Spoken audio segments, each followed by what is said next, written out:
I'm Daniel. And I'm Rylee. And I'm Mr. Sharp from Turner Schools Radio. We'll be interviewing 5 people who are standing for election to be the MP for Folkestone and Hythe. Today we're joined by Larry Ngan from the Liberal Democrats. Welcome to Turner Schools Radio. Briefly tell us about yourself. Hi everyone. My name is Larry. I'm from Hong Kong, and I've moved to this country in 2006. I've been here since I've joined Liberal Democrats 2018, and right now I work as a senior data analyst in one of the rating agency in central London. I run as a Liberal Democrat candidate for Folkestone and Hythe because I believe in the values of our party, and I think our country will do better. But also, of course, our constitution can do better if we have Liberal Democrats representative in the House of Parliament to represent not only the interests of Folkestone and Hythe, but also represent the pro-European voice within our country. So that's why I run for this particular parliamentary seat. What are Lib Dem's priorities? Well, we got a couple of issues in our country. First, of course, is the cost of living crisis. So that would be our top priority on how to relieve the burden of our citizens. Another is how to repair our relationship with our closest neighbor, which is the European Union, because under the Conservative government, we have done a lot of our country has done a lot of damages with the relationship of with the European Union. And if we want to improve our economy, the first step would be we need to build a more long-term trade relationship with our neighbors by removing a red tape and negotiate the new trade agreements. So I think that will be the second top priorities. In our area, the Conservatives and Labour have done best in recent elections. How is your party different to them? The first thing is about the fiscal policy. In terms of Conservative Party, they want to cut tax over again, and we simply didn't believe that is the best solution. If you want to resolve the cost of living crisis, you need to make sure the social service working at the same time. You can't possibly just cut tax and just cut the social service. That is not going to work. So we would rather, in terms of relieving the burden of the citizens, I think it would be better if we raise the personal allowance that is in our party policy. And of course, if the financial situation is getting better, I think we will work more on increasing the social benefits, and also we are going to reverse some of the tax cuts measure towards the banks and major corporations. It has been done during the Conservative government, and we are going to reverse it. In terms of Labour, I don't think the Labour government really get it. If you go through the manifesto of Labour Party, they didn't have really much to do with the even poorer population in the country. As I said before, we believe that if we come to relieving the tax burden of the citizens, the raising personal allowance would do better than just cut tax directly, which when we go for Labour manifesto, they didn't really have much to say in that area. So I know they are going to get into government, so they want to play a little bit safe, but we just don't think that's going to work. Miss Cantor from Folkestone Academy asks, how would you stop our river and seas being polluted by sewage? Well, in terms of water campaign, our party believes that we need to put a higher we need to hold the water company into account. The way we propose it is we are going to increase the penalty to make the water company pay for what they are going to dump into our sea and a river. We also want to change the rule of the penalizing code in order to make it more accountable. By doing that, part of it is to make this a criminal charge, and part of it is blue flag system in order to show which part of the river or the sea is safe for the citizens to swim, and we need an overhaul on our water monitoring system. That's what our party believes. Mr. Murphy, the head of Turner Schools, wants to know how you'd improve the education system for children living in poverty. I think when it comes to education system for the young people, there are two areas we need to look into.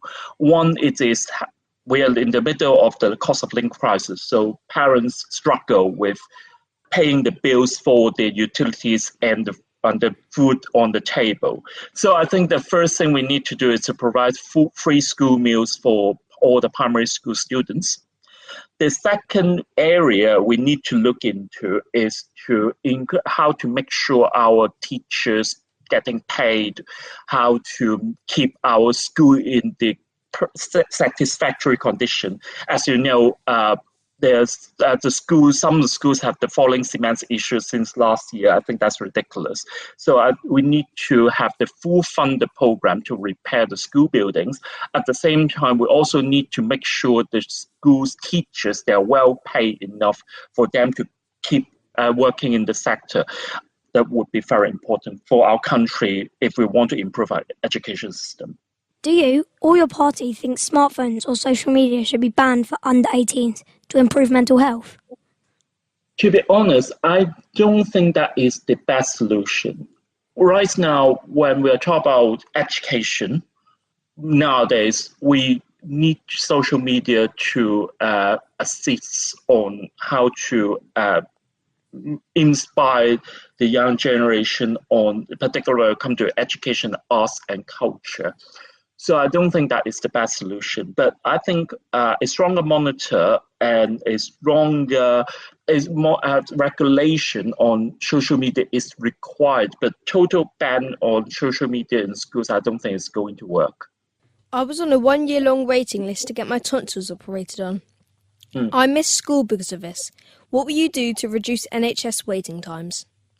Our party like to actually is a very strong policy in our party. We actually have a proposal of giving everyone free GP waiting time with prescription rights, and also introduce a universal 24/7 GP booking system.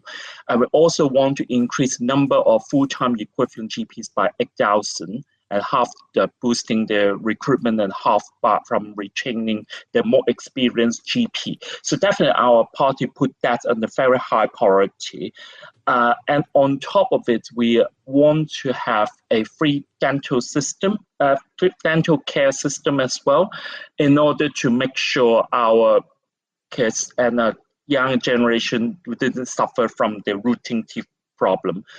I'm not quite sure whether you know about this, but actually we got a plan to open a new GP center by converting a commercial property in Folkestone town center. So people from Folkestone don't need to travel by far to somewhere very distance away in order to get the GP appointment. So I think even for local level, our party is working on something. A question about immigration now. You'd scrap the Conservatives' Rwanda scheme, according to your manifesto. Do you plan on reducing illegal immigration, and if so, how? First of all, let me just emphasize the Rwanda scheme is ridiculous, not only in the way of the international obligation, but also the cost of it. You only deport 200 people a year, but the same amount of money can be used for thousands of caseworkers, and that's why our party want to scrap the scheme and use the money to boost the number of caseworkers so they can clear the backlog. The reason why we say that is one of the reasons why there's so many asylum seekers living in the hotels and the temporary accommodation is because there's a backlog built up. The government just cuts the numbers of caseworkers working on those schemes, and that's why we want to put money into a caseworker. Also, we are going to negotiate with France, several of our closest neighbors as well, work on a scheme on how to stop the illegal immigrants from traveling into UK by sea. We need to have a policy which is agreed with our neighbors instead of acting bilaterally. It's never going to work. And the last thing we are going to do is to make sure that it will be a legal pathway for the asylum seekers to travel to UK rather than through illegal means. That will be very important, because if you have a legal route for them to do so, it will be way easier to monitor rather than just send the safeguard to the sea to stop the boats from traveling. That would never going to work. How will you sort the cost of living crisis, in particular rent and energy bills?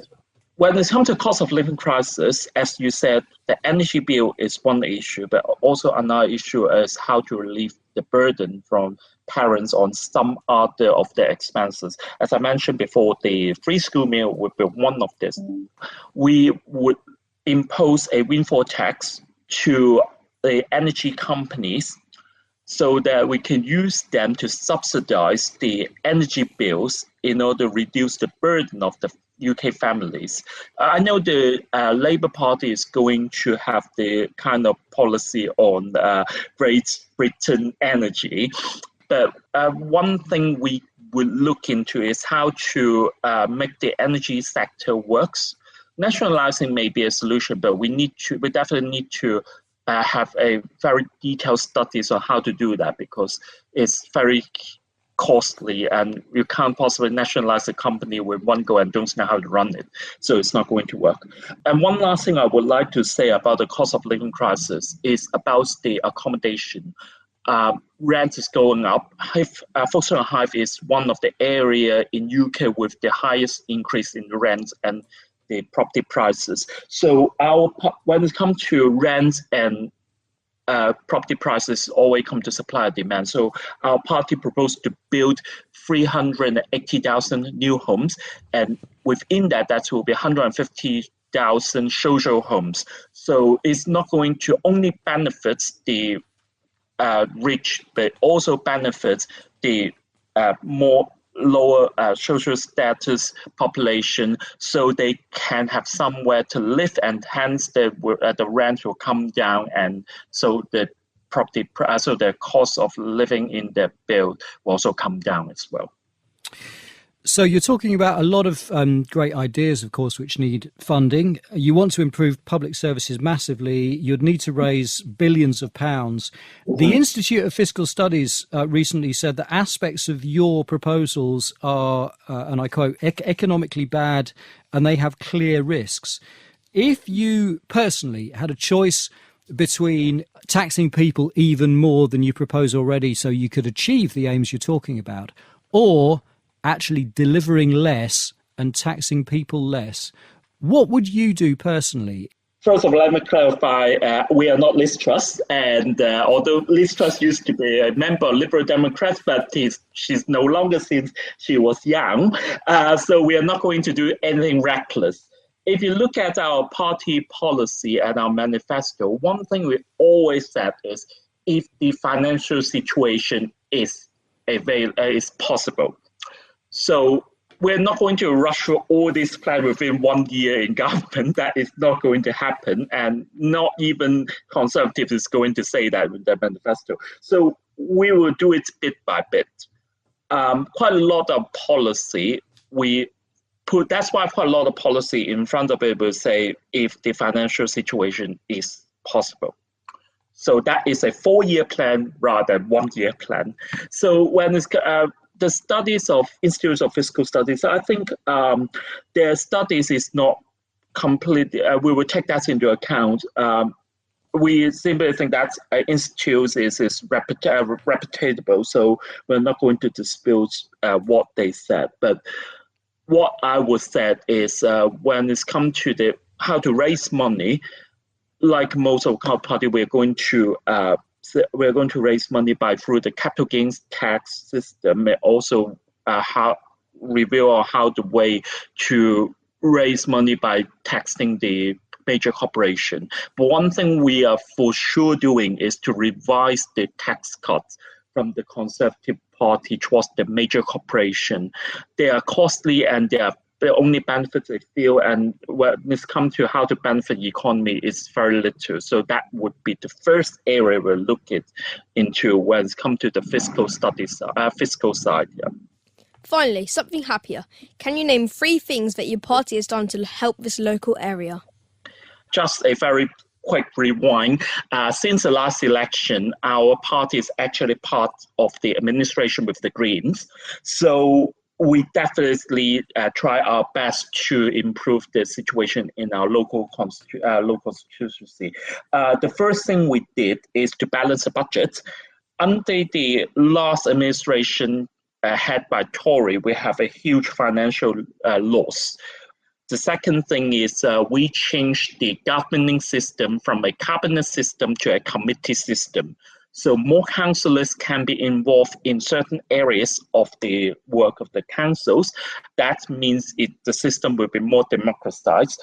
And finally, we also back a couple of development projects in the local community, like the Octopus Park project, which will build a truly green new town or over 8,500 homes, because we believe that we need new environmentally friendly houses for local young people inspired to live here. So, and also I mentioned we are working on the project on opening the new GP center in Folkestone Town Centre. So there are a couple of things our party trying to do in order to improve the living of Folkestone and Hythe, and we are looking forward for more projects on that. Larry Ngan, thank you very much. You're welcome, and nice to speak to you all. Thank you very much.